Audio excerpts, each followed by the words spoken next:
Сәлем достар! Бүгін біз өте дәмді ет қосылған бәліш дайындаймыз. Ерекше тойымды бәліш. Видеоны міндетті түрде соңына дейін көріңіздер. Ол үшін 200 грамм жылы сүтке, 1 шай қасық дрожжи, 1 шай қасық қант қосып араластырамыз. 1 жұмыртқа қосамыз, 80 грамм сары май қосамыз. 2-3 ас қасық құрғақ сүт қосамыз. Егер болмаса, қоспасаңыздар да болады. 1 шай қасық тұз қосамыз. Араластырамыз.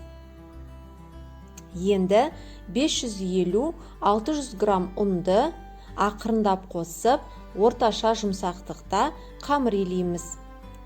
Ұнның бәрін бірден қосып жібермейміз. Қамырымызды 1-1,5 сағатқа жылы жерге қоямыз. Енді салмамызды дайындаймыз. 300 грамм тартылған етті 50 грамм сұйық майда қуырамыз. 1 үлкен ұсақтап туралған жуа қосамыз. Оны да қуырамыз. 1 шай қасық тұз қосамыз.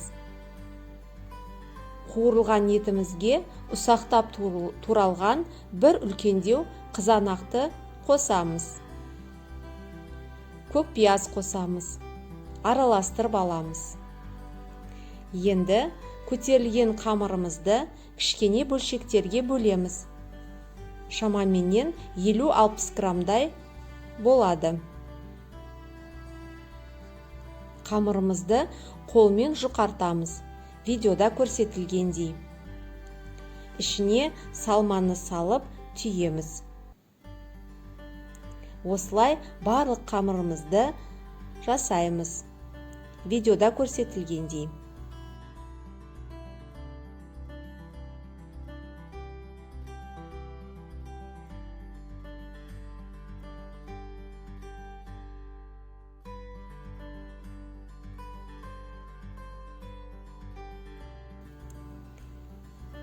Табамызға пергамент қағазын төсейміз.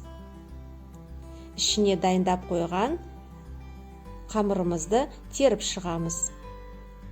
Енді бәлішімізді расстойкаға 10-15 минутқа қоямыз. Уақыт өткен соң жұмыртқа жағып 180 градуста 30 минуттай пісіреміз. Сап-сары болғанша. Дәмді бәлішіміз дайын.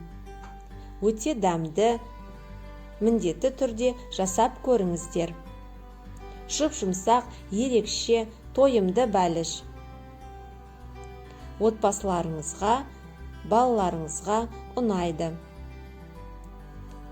Назарларыңызға рахмет, каналға жазылып, лайк басуды ұмытпаймыз.